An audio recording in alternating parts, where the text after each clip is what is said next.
আজকে আমি আপনাদের সাথে শেয়ার করছি চিকেনের ঝটপট মালাই চিকেন। চলুন দেখেই নিন কী করে এই রান্নাটা আমি খুব কম মশলা দিয়ে করছি।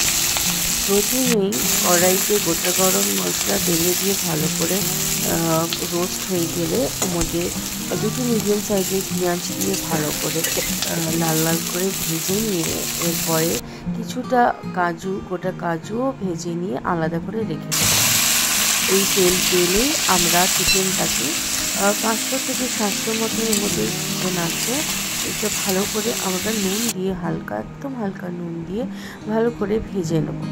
এবার ভাজা হয়ে গেলে আদা রসুনের পেস্ট এর মধ্যে দিয়ে আবার এরপরে ভাজা পেঁয়াজ আর কাজুর পেস্ট মালাই দিয়ে করে নিয়ে এবার চিকেনের মধ্যে অ্যাড করে দেবো।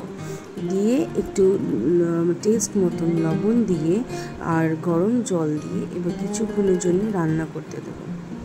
এরপরে যখন আমাদের চিকেনটা অলমোস্ট সফট হয়ে যাবে, উপর থেকে বাড়ির যে মালাই আমি এর মধ্যে ব্যবহার করেছি শর্টটা দিয়ে ভালো করে শর্টটাকে ফেটিয়ে উপর থেকে দিয়ে এবারে আমি কসুরি মেথিটাকে রোস্ট করে একটুখানি ওর মধ্যে ছড়িয়ে দিচ্ছি আর তার সাথে গোলমরিচ দিয়ে এবার জাস্ট ভালো করে কিছুক্ষণ রান্না করুন। মাংসটা নরম হয়ে গেলেই অন্য একটা পাত্রে ট্রান্সফার করে দিয়ে ওপর থেকে মালাই দিয়ে গার্নিশ করে আমাদের একদম ঝটপট চিকেন মালাই একদম রেডি। রুটি পরোটা দিয়ে বা পোলাও দিয়ে এনজয়।